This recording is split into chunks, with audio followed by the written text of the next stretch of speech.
Ay of divine providence, tungkol sa probidensya ng Diyos.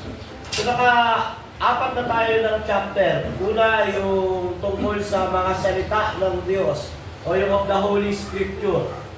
Of the Holy Scripture, ang Biblia ay ang special revelation ng Diyos. May dalawang revelation, general, which is yung buong creation, yung human conscience, lahat ng nakikita natin ay general revelation yon. Yun yung unang libro ng Diyos na isinulat niya sa pamamagitan ng kalikasan.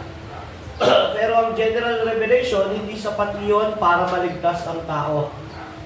Ang ginagawa lang ng general revelation, ipinapakilala niyang may Diyos. So pag na-reveal sa tao na may Diyos, so accountable na siya sa judgment. So, ang ginagawa ng general revelation, pinapakilala may Diyos, pero hindi sapat yun para maligtas. Ngayon, yung ikalawang revelation ng Diyos, which is isang special revelation, dito, pinapakilala naman ang paano niligtas ng Diyos ang taong makasalanan. So, yun yung scripture.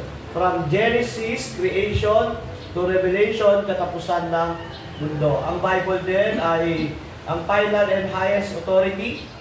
Ito ay hindi nagkakamali at malinaw ito sa mga bagay tungkol sa kaligtasan. Kung paano mamumuhay ang isang tao ay nakasulat sa Biblia, paano sa pananampalataya, pagkakilala sa Diyos. Sumunod din of the Holy Trinity. Merong isang Diyos at sa kanyang esensya, nag-iisa lang ang Diyos. Yet, pinakilala niya ang kanyang sarili through different persons. Tatlong persona. Father, Son, Holy Spirit. Pero equal God. Isa lang ang Diyos na tinuturo ng Biblia. Yet, may distinction. Diyos ang Ama, Diyos ang Anak, Diyos ang Espiritu Santo. Tatlo na yung Diyos, Pastor. Hindi po. Malinaw ang Biblia, isa lang ang Diyos. Pero hindi nililimit ng Diyos yung person ng Godhead. Merong tatlong persona. Distinct ang Father, distinct ang Son, distinct ang Holy Spirit. Pag hindi natin in-embrace ang doctrine na ito ng orthodoxy, tayo ay bumabagsak sa pagiging heretic o heresiya o cults. At ang ganitong katuruan ay damnable po yan. Damnable heresy yan. So, ang sumunod ay tungkol sa creation. Tama ba? Creation na? Ano sumunod? Ano? Providence. Ito ang providence. Creation. Una, Scripture, Trinity, of the Holy Spirit. Ano sunod? Walang pansin. Hindi, Yun pangalan. dyan. Creation, di ba? Ano pang-apat? Creation, pangapat. Pangapat yung Oh, creation. pang-apat ang creation. Ano yung pangatlo? Ano? Mga maliligtas. Ano? Gray? Nasaan na yung confession nyo? So, of the Holy Scripture, of the Holy Trinity. So, buksan nyo po yung confession nyo. Ba-download nyo sa laptop. God of God. God's grace. Ang decree ng Diyos, ang pagtatalaga. So, sa decree ng Diyos, from eternity past, lahat ng mangyayari ay itinalaga niya. So, ang decree ho ay hindi sakop ng history. Wala siya sa kasaysayan. Ang decree ay parang blueprint. Diba? Pag gumagawa ng bahay, ang pagpaplano ay hindi nagsimula, hindi kasama yung paggawa ng blueprint, hindi habang gumagawa ng blueprint, nag-uukay. Yung unang ginawa ang blueprint. So, ang decree ho ay parang blueprint, hindi ito part ng history. So, merong decree ang Diyos, general decree, pangkalahatan. So, lahat ng mangyayari sa mundong ito ay dinecree ng Diyos. Yet, hindi siya ang author ng sin. Yung sumunod naman, yung personal decree. Unang decree, general, pangkalahatan. So, lahat ng paglubog ng araw, lahat ng meron sa mundong ito, dinecree ng Diyos, general. Lahat ng action ng men, dinecree ng Diyos. Sumunod naman personal, may mga hinirang ang Diyos para sa salvation. Pastor, ibig sabihin yan, may hinirang din para sa damnation? Ano yan? Mahiwaga ang decree ng Diyos. Yun ang sinasabi ng decree, pero ang dapat natin ipaunawaan, merong revealed. Pag ang decree ay hidden will, hindi natin alam kung sino yung hinirang. Pero may revealed will ng Diyos. Ano yung revealed will ng Diyos? Ang tao ay dapat magsisi, sumampalataya kay Kristo. Paano mo malalamang hindi siya ay for damnation? Hindi siya sumasampalataya kay Kristo kahit malinaw yung utos ng Diyos sa kanya. So, after ng decree, isa sa katuparan na ng Diyos yung kanyang decree, saan? Saan nagsimula? Creation. So, ang creation po ay history na. Pag sinabing history, meron ng time, space, meron ng matter, andyan na. Pero yung decree ng Diyos, wala pa kahit ano. Kumbaga ito ay nasa mind pa lang ng Father, Son, and Holy Spirit na dinecree nila lahat. Then, nagsimula na ang pagkilos ng Diyos sa kanyang decree through creation. So, ang creation ay lahat ng bagay ay kinreate ng Diyos. 6 days, creation. Literal 6 days. Pattern unang Sabat. 6 days, nag-create ang Diyos. Ikapitong araw siya ay nagpahinga. Hindi ibig sabihin nun napagod ang Diyos, hindi nun napapagod ang Diyos. Hindi rin ibig sabihin nun, pinabayaan na ng Diyos yung creation niya. Ang gusto lang sabihin ng Diyos, na-create na lahat ng kailangan, then huminto na siya sa pag-create, pero kumikilos pa rin siya. Anong tawag sa pagkilos niya? Providence. So marami yung view ang creation. Ang creation, merong naniniwala na yung deism na ang Diyos daw ay kinreate ang mundo, pero pinabayaan na yung mundo. Yung tao na ang gagawa sa mundo. Hindi na kumikilos ang Diyos. Hindi yung totoo yun. Ang inohold natin yung creationism na kinreate ng Diyos 6 days. After nun, siya nag-rest. Pero buong mundo, simula hanggang katapusan, kumikilos siya sa pamamagitan ng kanyang providensya. So yun yung topic natin ngayon, of divine providence. Di ba napakaganda ng confession from sinimulan sa source natin ng knowledge about God, Scripture, tungkol sa Diyos, tungkol sa decree, yung pagtatalaga niya,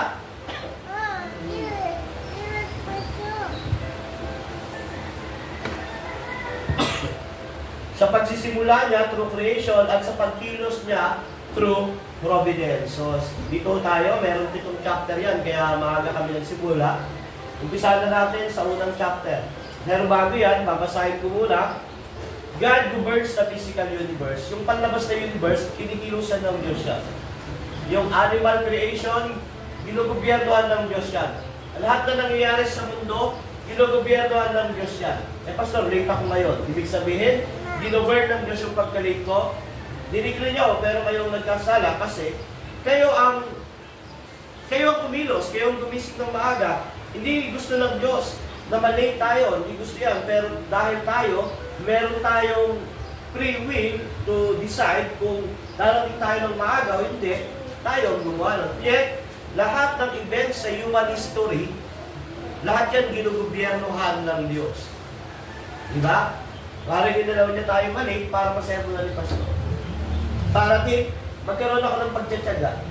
So, all events, lahat daw ng buhay ng individuals, lahat na nangyayari sa buhay mo, ginugobyernohan ng Diyos yan. Yet, may free will ka to decide whether you choose right from wrong, false from true. Pero lahat yan, malalaman mo lang na ginugobyernohan ng Diyos pagkatapos na. Yung smallest na details, kahit na yung booking, di ba, bilang niya, walang accidental na event sa mundo. Lahat ng accident event ay ginugobyernohan ng Diyos. Lahat ng malayang pagkilos ng tao, ginugobyernohan ng Diyos. Yung makasalanang gawa ng tao, ginugobyernohan ng Diyos. Yet, hindi siya author ng sin. So, nakikita natin yung sovereignty ng Diyos sa lahat ng bagay. Pabasa nga po yung paragraph 1.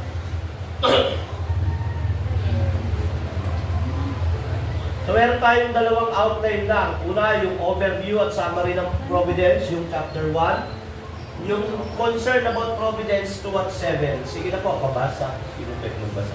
Ang Diyos na mabuting malilikha ng Ay, dito lahat ba ng yun? mga bagay, sa Kanyang walang hanggang kapangyarihan at karunungan, ay Kanyang sinusuportahan, pinapangasiwaan, isinasayos at pinamamahalaan. Ang lahat ng mga nilikhang may buhay at mga bagay, mula sa pinakadakila maging hanggang sa pinakamaliit.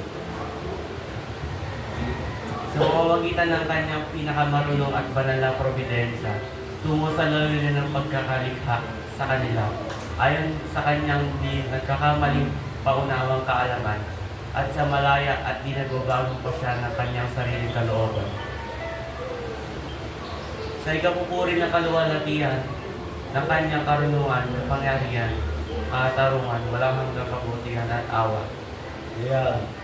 So, wala. Salamat sa pagbabasa. Ang providencia ay karugtong ng una decree, creation. Ngayon, paano tumatakbo ang history? Ito ay dahil sa providence ng Diyos. Blueprint yung decree, nagsimula ang history sa creation at ginugobyerno ng Diyos ang creation mula simula hanggang katapusan through His providence. Pagsasakop-tuparan ng kanyang decree sa kasaysayan. So ang sabi dyan sa una, sino ang mayakda ng providensya, ng providence? Ang mabuting manlilikha. Dahil mabuti ang manlilikha, ibig sabihin, mabuti ang creation, mabuti rin ang providensya ng Diyos. Sa mga hinirang ng Diyos, ang lahat ng nangyayari sa Kanya ay para sa ikabubuti niya. Providence. Sino ang foundation o saligan ng providensya? Saan naggaling yung providence ng Diyos? Ano yung kaisipan doon? Sabi niya ng Kanyang walang hanggang kapangyarihan at karunungan. Ibig sabihin, dahil ang foundation nito, yung kapangyarihan ng Diyos, knowledge ng Diyos, pwede tayo natin sabihin na napakabuti ng mga nangyayari sa akin sa araw-araw dahil ito ay nasa kapangyarihan at karunungan ng Diyos. Ano ang esensya ng providensya? Anong gusto nitong gawin? Ano ang ginagawa ng providence? Sabi diyan, sinusuportahan niya yung mula creation to eternity past, sinusuportahan niya. Pinapakasiwaan niya. Ginugobyernohan. Isinasaayos. Halimbawa, may mali tayong, may wrong decision tayo, through providence na inaayos pa rin ng Diyos. Bagamat lahat yun, dinikri, siya pa rin yung nagsasaayos through providence. At pinamamahalaan. Para saan ang providensya? Kanino pinapatungkol? Sabi diyan, lahat ng mga nilikhang may buhay at mga bagay. Mula sa pinakadakila, maging sa pinakamaliit. Lahat na nag-exist sa mundong ito, malaki, maliit, lahat yan ay under ng providensya ng Diyos. Sa libro ni Jonas, meron doon yung uod, inutusan ng Diyos yung uod na kainin yung puno. So sabi nga, yun nga, yung may isang quote si R.C. Sproul na no maverick molecule in this world na wala sa kamay ng providensya ng Diyos. Yung alikabok, lahat, yung hangin, lahat ng tao, mayaman, mahirap, may kaya, matanda, bata, kahit yung mga ibon, kahit yung mismong buhok mo, kung lalaglag iyan, under yan ng providensya ng Diyos. Bakit? Dahil nga, yan yung one pa. Yan yung pagkilos at pagiging makapangyarihan ng Diyos. Kasi kung meron hindi control ang Diyos, problema yon. Ibig sabihin, hindi siya Diyos. Kasi kung, halimbawa, yung isang uod, hindi kontrolado ng providensya ng Diyos, malay mo, yan yung uod na kumokontrol para hindi pa dumating si Kristo. So, hindi ganoon. Lahat ng providence, mula lahat ng mga nilikhang may buhay at mga bagay. So, ano ang kalikasan ng providence? Through His, sa kanyang marunong at banal na providensya, ibig sabihin, pwede mong sabihin na kahit ano man ang mangyari, maganda pa rin dahil marunong at banal yung providensya ng Diyos. Pwede ka magtiwala. Pero hindi ulit yung inaalis yung ating karamatan ay responsibilidad na pumili ng tama at mabuti. At dito, sabi diyan, ang providence daw ay compatible sa kanyang nilikha. Saan? Tungo sa layunin ng pagkakalikha. Ang providence ng Diyos ay compatible sa kanyang nilikha. Tungo sa layunin ng pagkalikha nila. So, ang bawat tao sa mundo ito, merong purpose ang Diyos. Yung halaman, yung hayop, lahat ng nangyayari sa mundo ito may purpose. So, saan? Ano ang naging reason ng Diyos para gawin ito? Una, sabi diyan, sa kanyang di nagkakamaling paunang kaalaman. So, balik, lahat ng nangyayari ay hindi galing sa hindi nagkakamaling paunang kaalaman ng Diyos. So, yung mga nangyayari sa mundong ito, promise decree. At yung decree niya hindi nagkakamali. Wala hong nagkamaling nangyari sa mundong ito. Lahat iyon ay under decree ng Diyos. Even the sin, but the sin is not, hindi ang Diyos ang gumawa ng kasalanan, yet kasama sa kanyang paunang kaalaman na i-decree niya. Di ba yung greatest sin, dinecree ng Diyos yon? Yung ipapatay yung anak ng Diyos na nagkatawang tao na walang kasalanan, yun ang greatest sin sa mundong ito. Yet, ang Diyos ang nag-allow noon. Para saan? Para sa ikabubuti ng mga hinirang ng Diyos. For salvation. Ano ang sumunod? Yung kanyang hindi nagbabagong pasya sa kanyang sariling kalooban. Walang pumilit sa Diyos para italaga lahat, gawin lahat. Lahat iyon by His self. By the Father, Son, and Holy Spirit. So ano ang layo ng providensya? Ano yung purpose ng providensya? Sa ikapupuri ng kaluwalhatian ng kanyang karunungan, kapangyarihan, katarungan, walang hanggang kabutihan at awa. Ang purpose ng providence, para ipakita yung glory ng Diyos, yung attributes ng Diyos.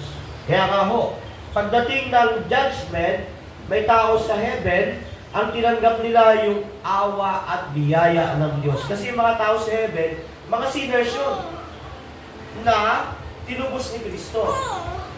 May tao sa hell, anong tinanggap nila? Justice, righteousness, at holiness. Mga tao, hindi sumampalataya kay Kristo. So, doon, sa lahat ng pupuntahan, lahat ng nangyayari, ang purpose ay para sa ikapupuri ng kaluwalhatian ng kanyang karunungan, kapangyarihan, katarungan, walang hanggang kabutihan at awa. Eh, grabe pala yung Diyos ng mga Kristiyano Talagang gusto niya, siya ang bida, siya ang hindi yun, kahit hindi tayo nikayin ng Diyos, mananatili siyang Diyos. Hindi niya kailangan ng creation para maging Diyos, para ipakita yung kanyang glory. Yet, sa nagumapaw na pag-ibig niya, biyaya niya, awa niya, nag-create siya ng creation. At dito, pinakita niya yung mga karakter na yan. Glory, knowledge, power, justice, goodness, mercy, love. So lahat ng nangyayari sa iyo para sa kaluwalhatian ng Diyos. Kung ikaw ay hinirang ng Diyos, yung mga problema, pagsubok, lahat, yung family mo, lahat yan for the glory of God. Yet, alam mo, meron kang desisyon.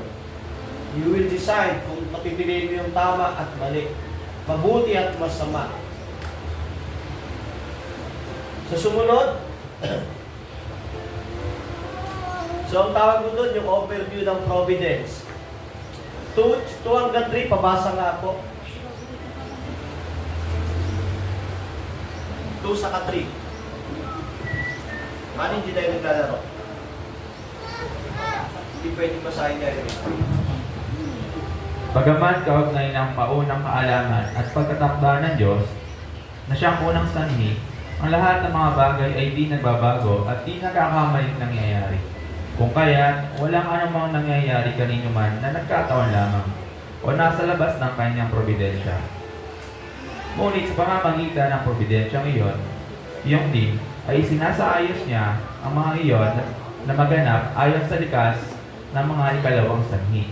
Alinman na ayon sa pangangailangan, malaya o nakasalalay sa ibang sanhi.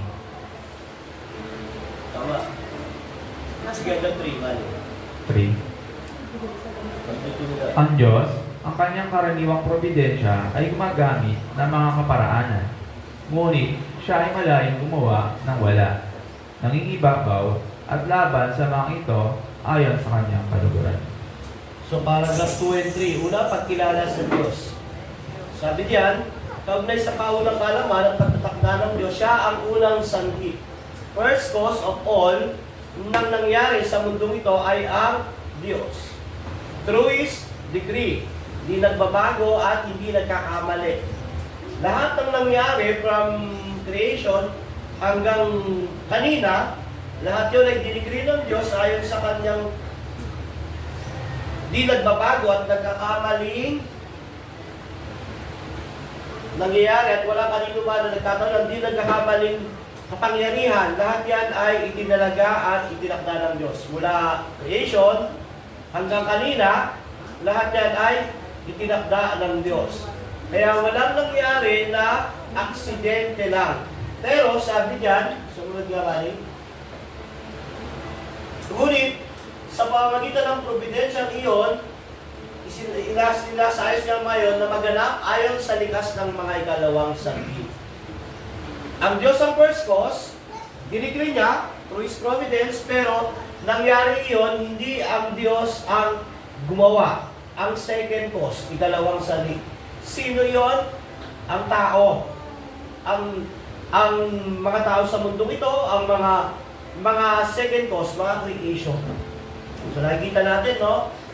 Alinman na ayon sa pangailangan ng malaya, nakasalalay sa ibang sanhi. May free will ang tao. Hindi pwedeng sabihin na tinalaga kasi ng Diyos na malate ako o ma-absent ako sa church. Ikaw yung gumawa noon. May first cause, second cause. Kaya nga hindi siya ang author ng sin. Bakit? Kasi dinikri niya yun from eternity past, yet meron siyang revealed will. Meron siyang second cause. Ang second cause ay may free will. Pastor, napakahirap niyan. Totoo, yung pagiging soberano ng Diyos at responsibilidad ng tao ay hindi pwedeng pagsamahin dahil hindi naman magkaaway yan. Parehas siyang tumatakbo na parang riles na hindi mo pwedeng pagdikitin, pero para saan? Sa ikaluwalhati ng Diyos. So yung second cause, ikalawang sanhi ang gumagawa noon para maganap. So, halimbawa, pag-uwi mo, mananaksak na ako, baka ito yung dinikri ng Diyos. Hindi mo.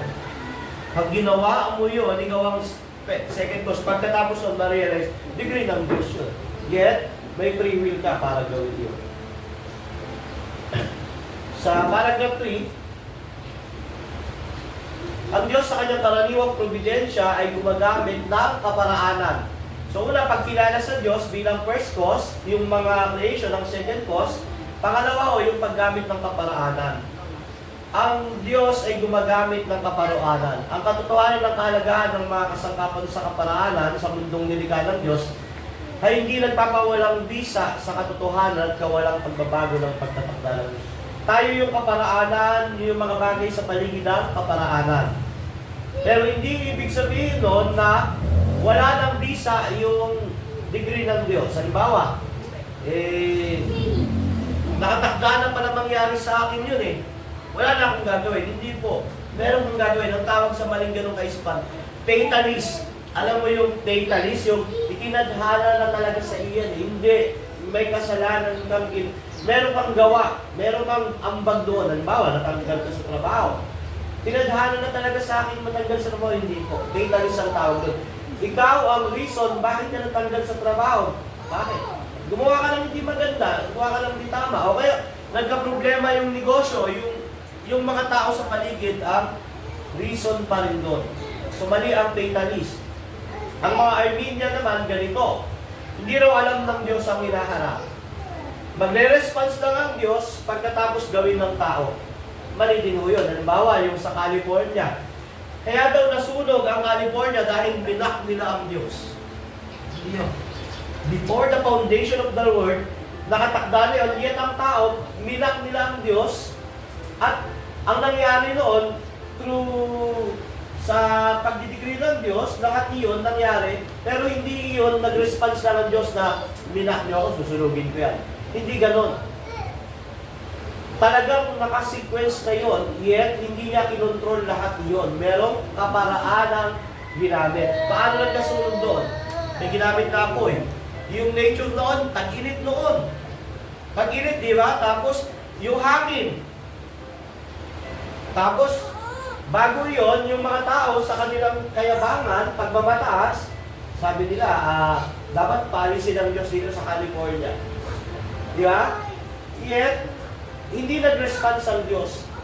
Iyon ang tawag doon ay decree at true. Providence, ang tawag din doon, nagkaroon ng kaparaanan. So, ang linya, gano'n ang kaisipan na nagre-response ang Diyos sa gawa ng tao. Mali ho yun. Paragraph 4. Sino pwede magbasa?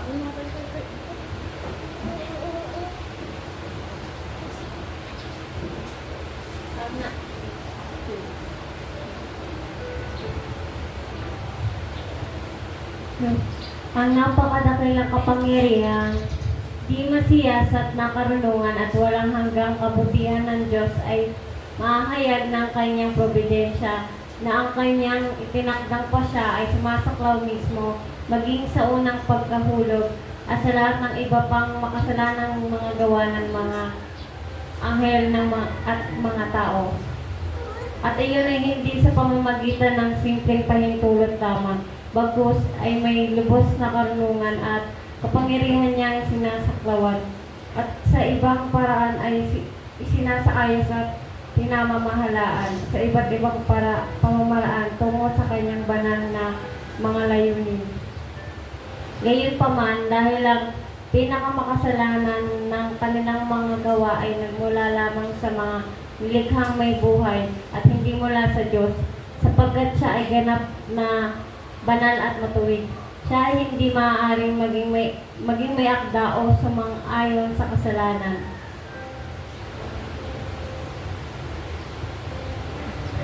So sabi diyan, ang pagkahulog daw yung kay Adan, iyon ay itinakda ng Diyos. Yet, hindi niya tinukso si Adan na magkasala. Hindi niya pinilit. Sila Adan ay nagkasala dahil sa kanilang nasa. Sabi diyan, gayon pa man, dahil sa pagkamakasalanan, saan niya mali? Usod pa mali. Gayon pa man,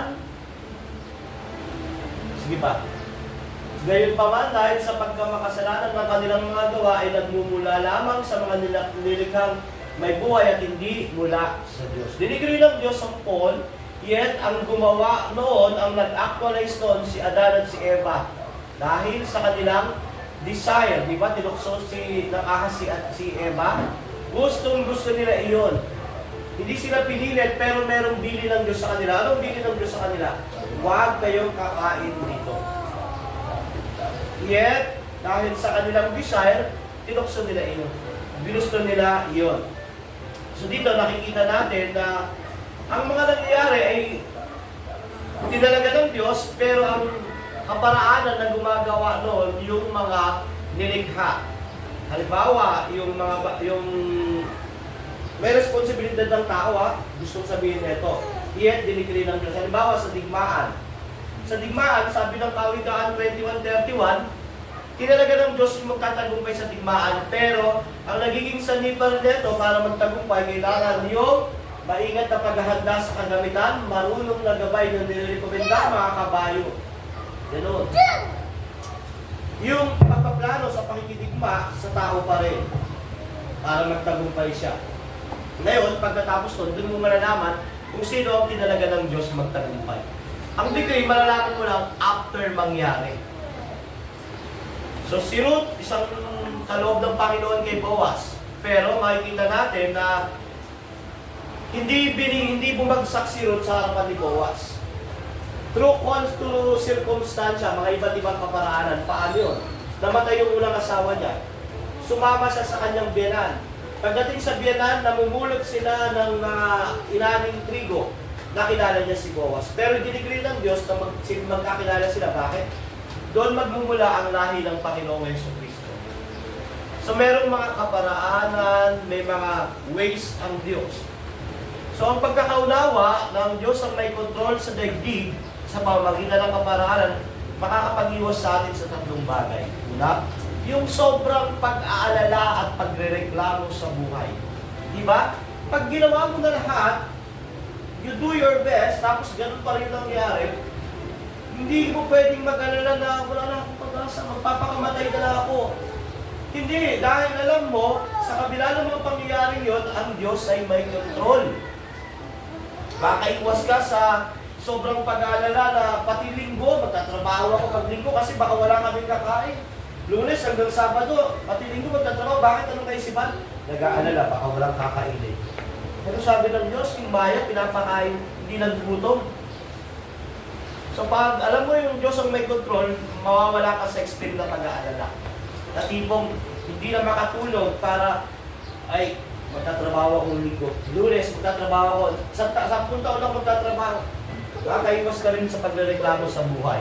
Na, Lord, bakit ako na lang palagi? Mabait naman ako, masipag naman ako. Nagtatrabaho naman ako. Bakit yung kapitbahay namin? Hindi mayaman ako, hindi. Pakaiwas ka ron dahil alam mo ang Diyos ang nasa ilalim ng pamamahala. Mag-iiwas sa'yo sa kabalisahan na nagsikap ka, nagtrabaho ka, ginawa mo lahat, ang outcome hindi pa rin kagaya ng inaasahan mo, baka pagkakaroon ka ng maiwas ka sa kabalisahan na kontrolado ng Diyos lahat. Alam mo magiging outcome sa buhay? Hindi nagiging miserable ang buhay mo, nagiging mapagpasalamat ka pa rin. Alam ng tao, pag hindi niya alam na wala sa kaisipan niya na ang Diyos may kontrol, hindi siya mapagpasalamat, laging may reklamo. Bigyan mo na ito, magkaroon siya ng ganito. Bakit wala, Lord? Bakit gano'n? Maraming reklamo palagi. Pero pag alam mo ito, hindi magiging miserable ang buhay mo na lagi kang may kagalakan pa rin. Maiwas ka rin sa fatalism na ang kaisipan ay nakatakda na kasi yan. Hindi, mag-iisip ka na ano ba yung nagkakamali ko? Magkakaroon ka ng kaisipan para mag-decide palagi ng tama at mabuti dahil meron kang responsibility. Maiwas din po yun sa pagiging extreme na kung ano man yung mangyari, yan na yan. Hindi po. Huwag tayo mag-extreme na huwag ka lang uminom ng gamot. Hindi nagagaling yan. O kaya, masasama yung mga tao na yan, hindi na maliligtas siya. Huwag tayo mag-extreme na gano'n kasi lagi ho tayong may responsibilidad. Kaya nga, huwag tayong umasa na ililigtas ng Diyos ang mahal natin sa buhay. Kung hindi natin sila pinapanalangin, kung hindi natin sila dinadala sa church, hindi natin sila sinasira ng gospel kasi may responsibilidad. Di ba? Huwag tayong umasang maging ligtas palagi kung hindi tayo nag-iingat. Di ba? Magmumotor ka, ang Diyos naman ang may hawak ng buhay ko. Hindi niya ako pababayaan, nag-superman ka sa Marilaki. Patay ka. So, maiwas ka sa ganong kaisipan na pag oras mo na, hindi o. Mag-iingat ka palagi. Bakit? May responsibilidad. Diba? Kaya huwag kang umasang palagi kang ligtas kung hindi ka nag-iingat. Diba yung iba pa rin, hinahayaang bukas yung pinto ng bahay. Babantayan yan ni Lord. Hindi o. May responsibilidad ka. Lalagyan mo ng lock, lalagyan mo naman. Extreme yung minsan iba eh. Hindi na nakawin yan kasi simbahan yan eh. Kahit iwan lang mo. Hindi po. Iwas tayo sa extreme na gano'n. So, halimbawa, yung tao, pinili na yan ng Diyos, maliligtas na yan. Mali yung kaisipan nyo na kailangan niya makarinig ng gospel, kailangan niya magsisi, sumampalataya kay Kristo. Kakaiwas tayo sa ganun extreme na kaisipan na kahit hindi ka na magtrabaho, pag born again ka, kasi susupply ng Diyos hindi mo, para kumita ka, kailangan mo magtrabaho. So, hindi ko na kailangan magpakabanal, ang Holy Spirit ang bahala, maligo. Meron kang responsibilidad, tandaan natin, ang kabanalan, ang laging daan para sa makipot na daan, sa paglakad. So, yung extreme na kaisipan na hindi mo na kailangan minom ng gamot, pinagaling ka na ni Lord. Hindi mo na kailangan mag-ingat, binabantayan ka ng Diyos. Hindi mo na kailangan sharean yan kasi baka hindi lang na yan, maliligtas yan kahit ano mga hindi mo kailangan mo siyang sharean, kailangan merong human responsibility. So kung alam mo, ang providensya Alam mo na may dinikri at may responsibilidad ka, makakaiwas ka sa mga extreme na kaisipan.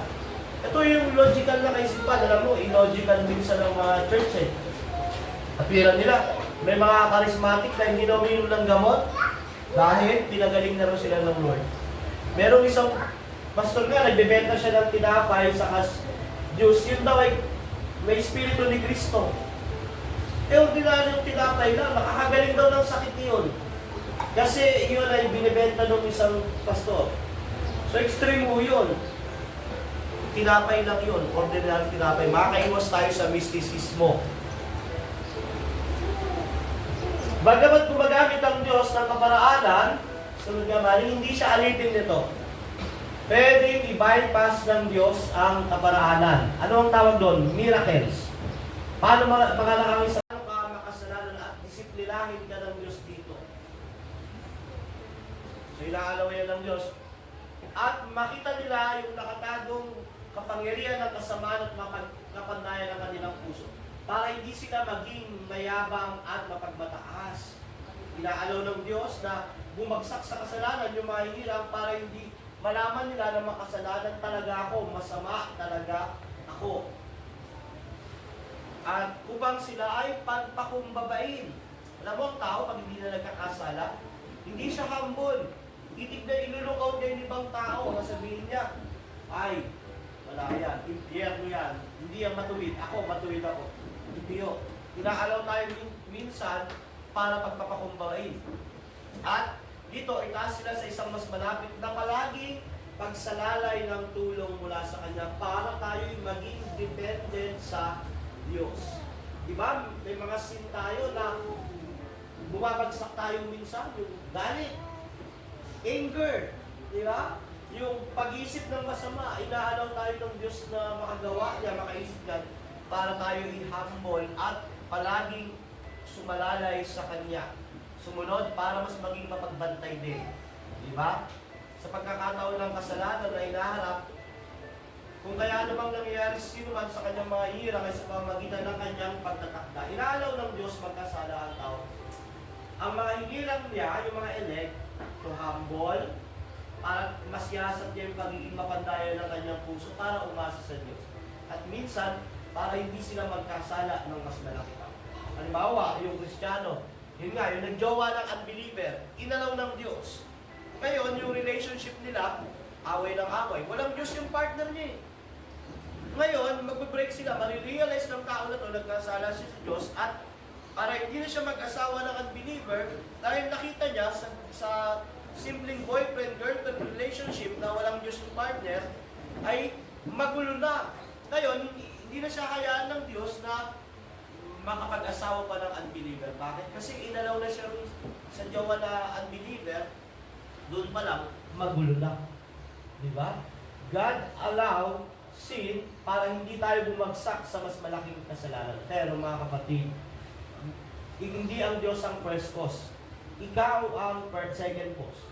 Hindi, ang Diyos ang first cause, inalaw niya, pero hindi siya ang nagkasala. Ikaw. So, sa mga masasama naman, dalawa na lang po. Inaalaw din ng Diyos sa mga unbelievers.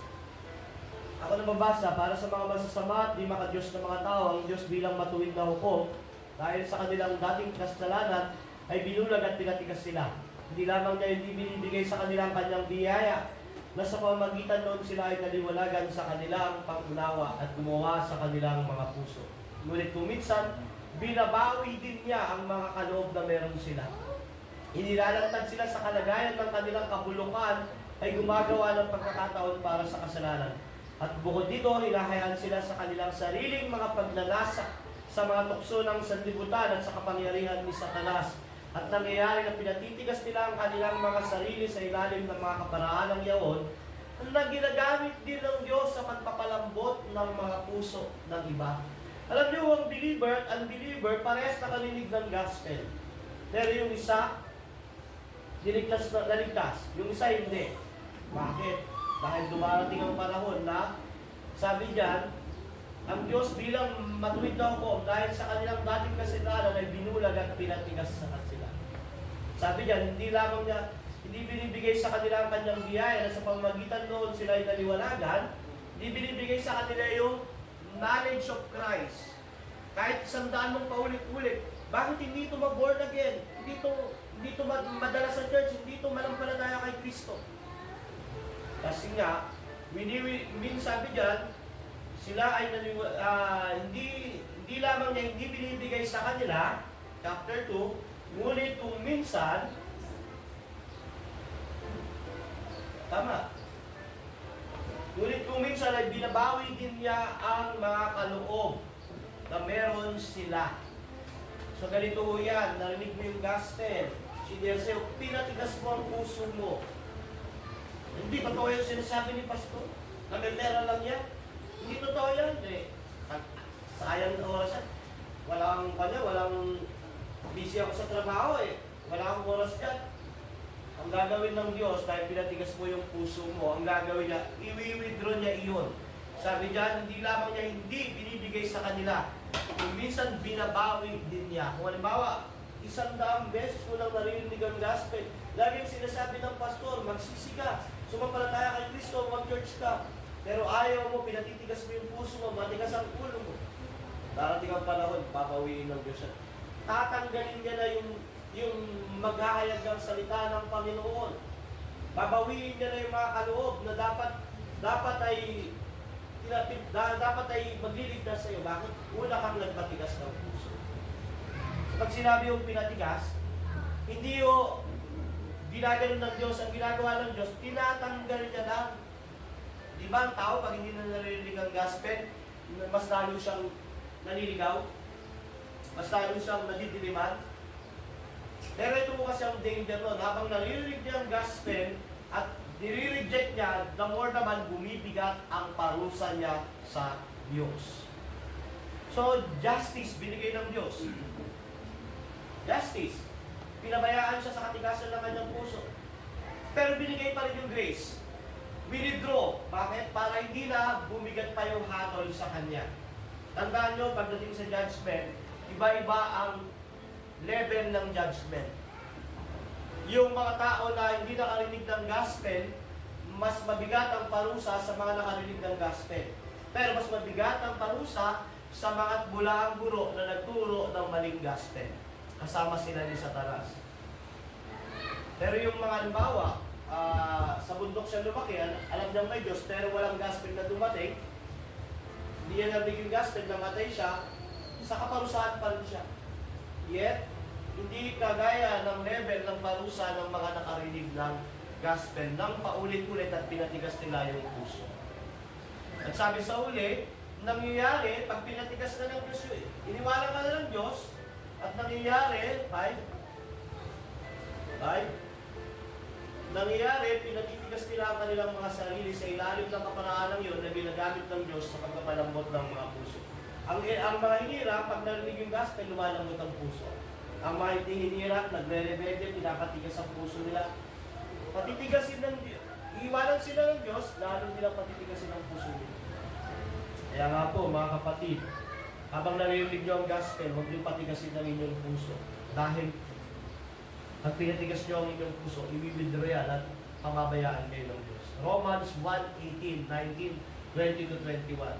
Pinabayaan na sila ng Diyos. Kaya yung mga lalaki ayaw na makipagtalik sa babae, nakikipagrelasyon sila sa lalaki, babae sa babae. Ang sinamba nila yung nilikha, hindi yung manlilikha. Yan yung pamosong Romans 1:18-21. Basahin nyo po kung paano pinabayaan ng Diyos.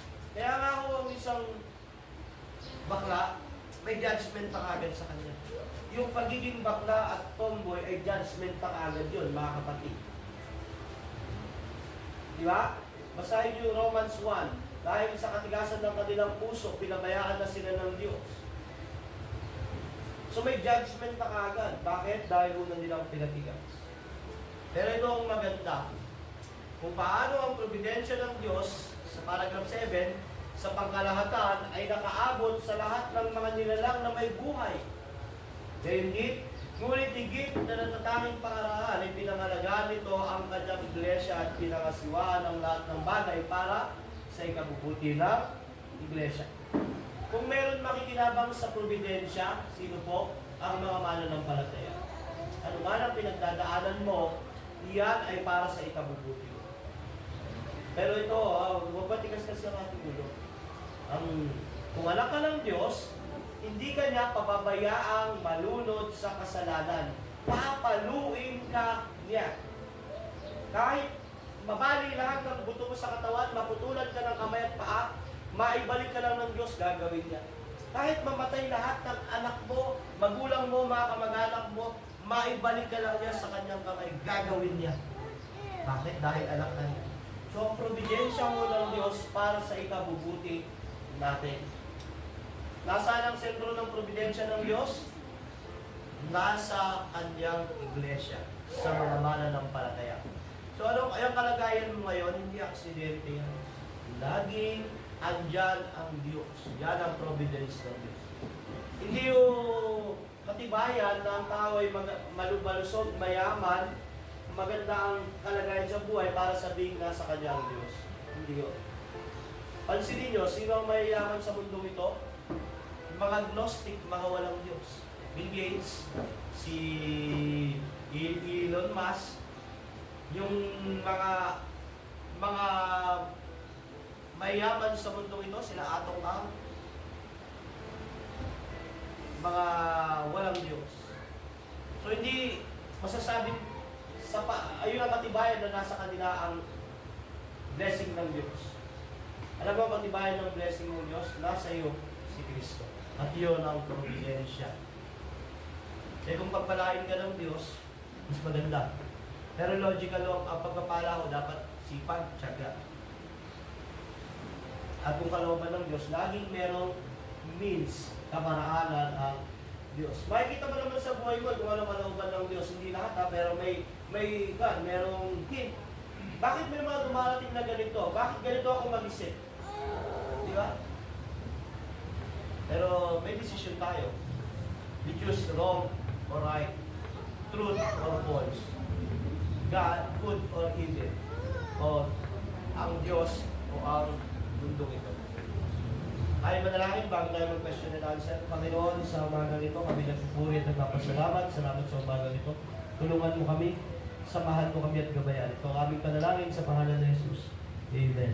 Sige po, meron tayong 10 minutes para sa Q&A. May tanong po ba?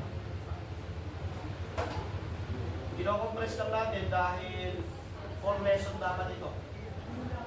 Pero babalikan natin to, hihimay-himayin para mas maganda. Yun lang ngayon, parang overview. So question po. Regarding sa providence ng Diyos.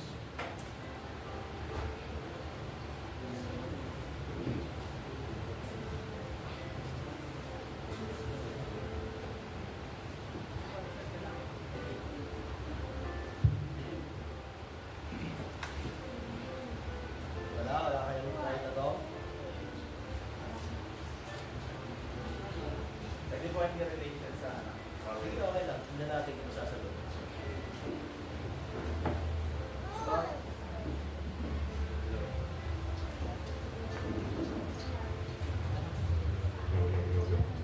Ayan po. So, thank you po. Pastor, paano po kung may isang member ka sa family na talagang nire-refuse niya po yung Lord? Or parang nandun siya situation na naghihantay mo na siya na iayos yung sarili niyang buhay, then maybe dun pa lang siya tatanggap. May papayo po ba kayo? Unang-unang po, pag may ganyan, pakita niyo yung pagmamahal. Treat him as a family. Love. Kasi pamilya sa family. Yet, kailangan niya marinig ang gospel. Diba? Kailangan niya marinig ang gospel. At kailangan maipakita yung gospel sa buhay din natin. Kung paano natin siya tinitreat. Mahalin, alagaan. Dapat to, mas mahal, mas concern tayo sa kaluluwa ng mga mahal natin sa buhay. So, dapat treat natin sila ng may love, may concern. I-remind palagi tungkol sa gospel. At panalangin dahil sa dulo ang Diyos pa rin ang makapagliligtas. May kwento yung si Monica, yung nanay ni Agustin. Si Agustin yung church father na tawag ito, intellectual ng 4th century. Si Agustin, nung kanyang kabataan, siya ay babaero, lasinggero, lahat, ganun din niya. Yung nanay niya, si Monica, ay devoted na Christian. Ang ginagawa ng nanay niya, laging nananalangin, umiiyak lagi para kay Agustin. Sabi nung sa isang pari sa kanya, a son with ang anak na ibinabad sa luha ng panalangin ay hindi mawawala sa piling ng Diyos. Ganun lang, parang kinuha sa kanya. Hindi makalimutan ni Monica yun. Kaya ang ginawa niya, pinag-pray niya ng pinag-pray. Dumating ang panahon na si Agustin ay tinawag. Nung narinig niya yung preaching ni Ambrose ng Milan, na-convict siya at naglakad siya sa park, tapos meron siyang narinig sa kaisipan niya na nagsasalitang bata na Tolilegi o pick it up. Nung pick up niya, Romans 13:15 ba? Nakalagay doon na ang mga kahalaya ng mga gawa ng laman, talikuran na, at sumampalataya kay Kristo. Power, ang prayer mo ay napaka-alaga, napakaganda niyan at kailangan niyan sa mga mahal natin sa buhay na gustong mapalapit sa Panginoon. Kaya po, prayer, at the same time, nag-pray ka, at the same time, show love and share the gospel, the good news. Yun ang gagawin natin. Hindi mo siya pwedeng kalagkarin, hindi mo siya pwedeng pilitin.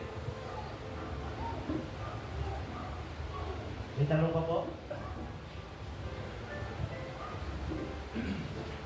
Pastor, as a Christian po, dapat po ba mayroon tayong regrets sa buhay? Kasi po, di po ba may providence naman po si Lord sa buhay natin? Kumbaga, siya yung kumitilos sa atin as a Christian. Meron po kasi naririnig na ito, live your life to the fullest, so in the end of your life, there's no regrets. Actually ho, yung kasabihan na yun, delikado nga yun eh. Kasi sa dulo, laging may regrets kasi wala si Kristo.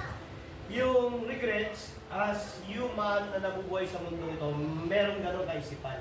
Hindi ho, nawawala yan. Huwag tayo magpaka-hypocrites na, may sabi, wala akong regrets. Lahat ng tao merong regrets. Yet, ito ang problem minsan. Kung paano mo i-handle yung regrets. Pag i-handle mo yung regrets na parang walang pagkilos ng Diyos doon, ang maging kaisipan mo ay hindi ka makamove on, parang wala ka nang mali na kasi yun eh. Ganito. Nagkakaroon tayo ng maling choices. At dahil sa maling choices, may consequences. Di ba? Inaalaw yun ng Diyos. Pero hindi siya ang gumawa ng para magkasala tayo. Kaya nga meron minsan ng tao regrets. Pero ito ang maganda sa mga may regrets. Lagi natin isipin na iyon ay nandoon sa providensya ng Diyos. Alam niyo ang mahirap sa regrets? Yung may wrong decision ka, nagawa mo, tapos naging regrets, tapos uulitin mo ulit. Sabi ng kanta, hindi na natuto. Di ba? Yun ang problem ng regrets, yung hindi na natuto. Okay lang, may regrets sa human being dahil meron tayong wrong choices. Magbubunga yun ng consequence. Yet, yun ay dinalaga ng Diyos, hindi siyang nagkasala tayo. Pero yung hindi tayo matuto, ibang usapan yun. Pastor, paano naman yung tinatawag na yung procrastination? Kamaran? Procrastination. Parang kahit anong gawin mo, hindi mo na nagbabalik ginagawa mo. At tulad sa atin, di ba, sabi nga niya, paano mo ipapamuhay ang iyong buhay habang nandito ka sa daigdig? Unang-una sa pinaka-divine providence si Kristo, sapagkat siya ang full revelation ng ating Diyos Ama.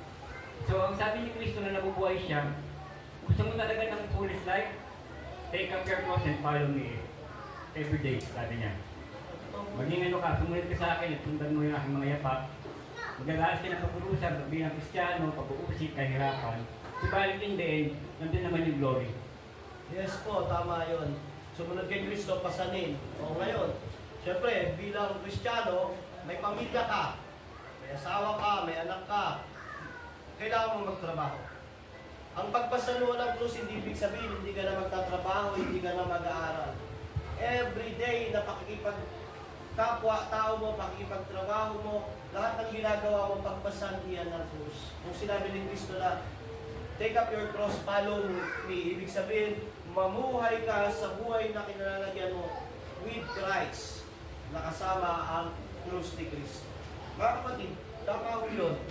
Ang fullest life is with Christ. Hindi yung magkaroon ng bahay, makapag-travel ka sa lahat ng part ng mundo, magandang lupa, malaking lupa, kayamanan, malaking account sa bako. Hindi yung fullest life yun. Maraming may ganun, pero nasa uli, maraming regrets. Ang fullest life is yung sinasabi ng Biblia na sumunod ka kay Kristo. Take up your cross, follow me. Fullest life po yun. Habang ang fullest life din, syempre yung family. Kasama mo sila sa ministry, mga anak mo, mga mahal mo sa buhay. Yun. So, tama po yun. Marami tayong wrong choices, totoo yun. Pero sabi nga ng kwento na paano makapag-decide ng tama, right decision. Paano magkaroon ng right decision experience, paano magkaroon ng experience, wrong decision. Pero dapat natututo. Ang ganda ng providence ng Diyos. Ang providence ng Diyos, pinapakilala niya na siya yung kumikilos pa rin. Marirealize mo lang ng providence ng Diyos, di ba? Nakagawa ka ng mali, nag-consequence. Sumunod, natuto ka, nakagawa ka na ng tama, na-realize mo ang ganda ng providence ng Diyos. Bakit? Natuto ako. I learned from it. Ito ang problema di ba, mga Christian? Nagjowa siya ng unbeliever. Puro sakit ng ulo, puro problema. So, wrong decision yun. Ngayon, naghiwalay sila, tapos na. So, dinigret nila yung wrong decision. Ngayon, sumunod. Nakita ng pogi, mayaman, nag-asawa ng unbeliever. Hindi natuto, regrets pa rin. Pastor, dinigret ng Diyos yun. Opo, pero kayo ang may kasalanan, kayo ang second cause. Kaya nga, may responsibilidad tayo bilang tao, bilang Kristiyano, bilang mananampalataya. Di ba? Hindi naman kayo pinipilit ng Diyos. Lagi kayong may free will pagdating sa pagdidesisyon sa tama at mabuti. Kaya po, napakaganda ng providensya. Mahalaga lang nito, inilalayo tayo sa mga maling kaisipan, sobrang pag-aalala, fatalistic, Arminians belief na parang ang Diyos ay nagre-respond depende sa kilos mo. So wala na po. Meron pa? Yung sa topic na free will na binigay sa atin ng Panginoon, although may free will tayo, sabi nga ni Charles Spurgeon, there is no such thing as free will. Kasi ang tao, kasagkasan niya, siya'y alipin ng kasalanan. Ngunit ang ikalawang tao naman na nagsisi sa pamamagitan ni Kristo ay alipin ni Kristo. Ano po yan sa salvation? May topic dito, free will. Pagdating sa salvation, walang free will ang tao. Kaya lang siya sasampalataya dahil unang bumilos ang Diyos. Yung doctrine of grace. Pero sa desisyon, sa araw-araw, meron kang free will. So, yung tinatawag na libertarian free will, o yung araw-araw ng buhay, meron kang free will. Pero sa salvation, sa pagpili kay Christ bilang sinners, wala kang free will. Unless kumilos ang Diyos sa buhay mo, saka ka lang pipili kay Kristo. Panlabas, ikaw ang nag-decide. Pero hindi mo di-desire yan kung hindi kikilos ang Diyos. So yung free will, kailangan natin ano mo tawag dito, i-distinguish. Kasi kung sasabihin natin yung free will na mag-decide kung tama at mali, meron kang free will palagi. Bawa, kung mag-church ka, hindi mag-church, may free will kang pumili yan. Kung gagawin mo to, hindi may free will ka, pero unto salvation, yung tinatawag na free will, wala ho. Dahil patay ang tao sa kasalanan. Total depravity. Kaya lang siya tumatanggap, sumasampalataya dahil unang pumilos ang Diyos through preaching the gospel and regeneration. Kaya ngayon, ordo salutin natin, gospel call, regeneration, yung conversion, yun lang yung pagtanggap. Di ba? Pero ito kasi sa providensya, free will na pinag-usapan natin, yung decision mo sa araw-araw. Meron kang free will. Kaya nga ikaw ang second cause. Hindi ka pinilit ng Diyos na magkasala. Hindi ka pinilit ng Diyos na gawin yung masama. Laging meron kang free will.